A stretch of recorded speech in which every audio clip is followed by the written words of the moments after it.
Hey, let me remind you that this Sunday is the return of Level Up, our online Sunday night meeting. To join, come right here to the Fun Astrology YouTube channel this Sunday night at 8 p.m. Eastern, and we start right on time. Make note and hope to see you here.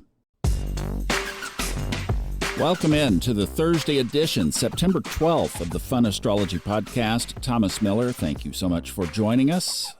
We have a big energy day today. We absolutely do. You heard the two big features of it yesterday with Elisa Dixon talking about this major aspect in the sky, the sun squaring Jupiter. Go big or go home, and we'll elaborate on that and also throw another log on the fire because across the chart from the sun, opposition is Saturn, and that makes this a T-square, including and involving Lord Karma. You know, it's interesting in Roman mythology, since we have Jupiter and Saturn together, in mythology, Saturn was Jupiter's father. And Uranus, the sky god, had tipped Saturn off that one of his children might try to overthrow him. The story gets dark from there, but basically, skipping forward, Jupiter was preserved, almost like a Moses in the basket kind of thing, and did come back along with his siblings and try to challenge his father, Saturn.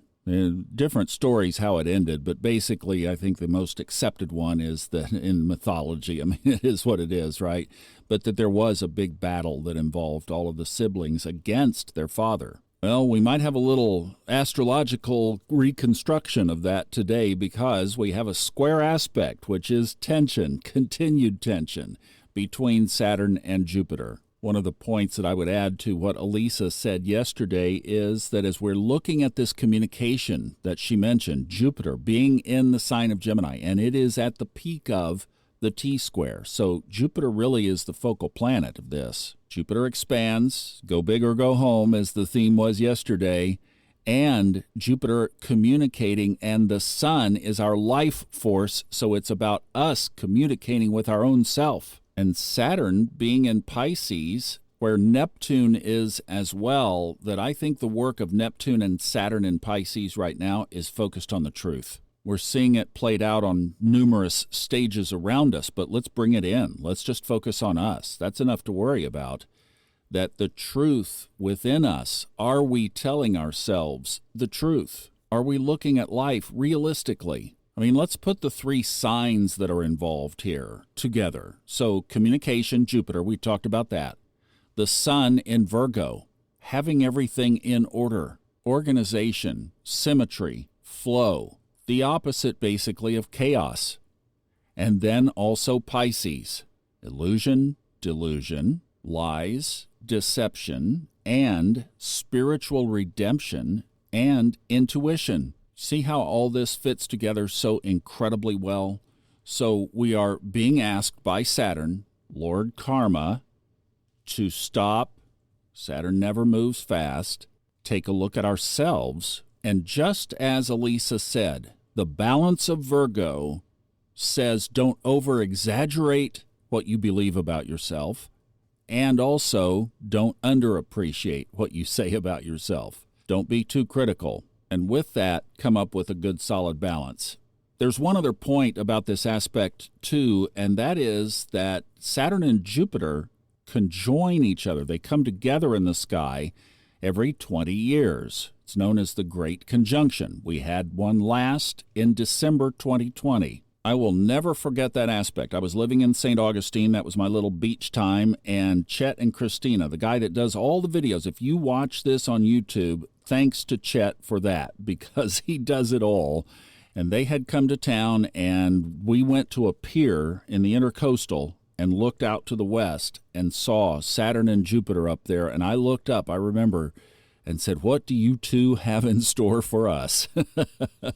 And that was December of 2020, which of course bookended the Saturn-Pluto conjunction that began 2020.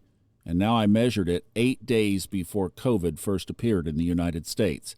So see, these are all about changing times.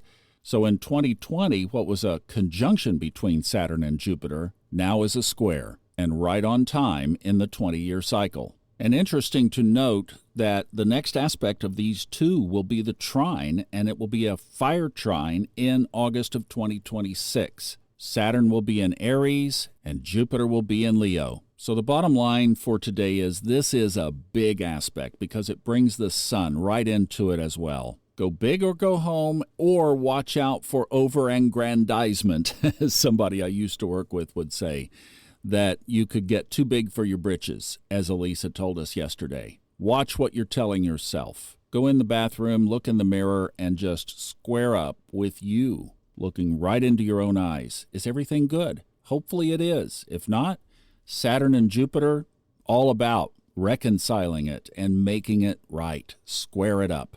And then realize also that the collective may not know how to handle this energy, so they could be feeling this from a point of tension because that same pull is going on within themselves.